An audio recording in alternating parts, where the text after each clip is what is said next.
And those tensions in the Middle East, it could affect your wallet right here at home. Alyssa Curtis explains why you might be paying more at the pump. For Barry Howard, filling up his gas tank can run him a pretty penny. $97, $98. David Jackson doesn't pay as much, but still. It's rough. I ain't gonna lie, it's rough.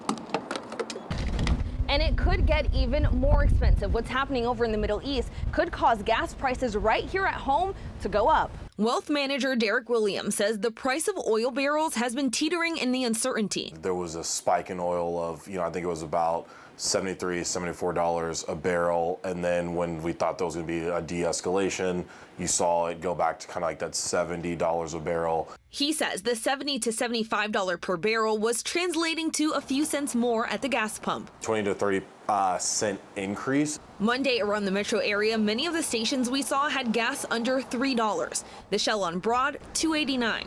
The Exxon on West Esplanade and Causeway, $2.83.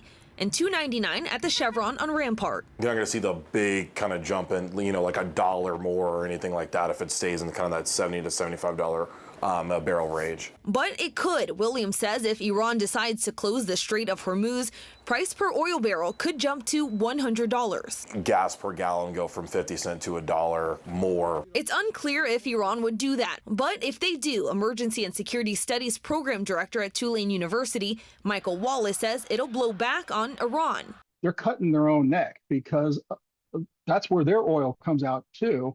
China gets 50% of their oil from Iran. We only get 5%. Still, for many residents, any increase is hard. Trying to keep food and gas is becoming impossible. Until that decision is made, though, Williams says don't panic, but stay aware and maybe fill up a gas can to be prepared. Or take Jackson's advice. I'm looking at staying home a little more. And skip the extra miles if you can. Alyssa Curtis, WWL, Louisiana. And right now, the Trump administration continues to monitor the situation in the Strait of Hormuz, saying Iran would be, quote, foolish if they decided to close it. It's also unclear how this afternoon's proposed ceasefire might impact that decision. Of course, we will continue to monitor this developing story. You can always stay up to date on the latest on our free smartphone app and television apps, as well as our social media pages.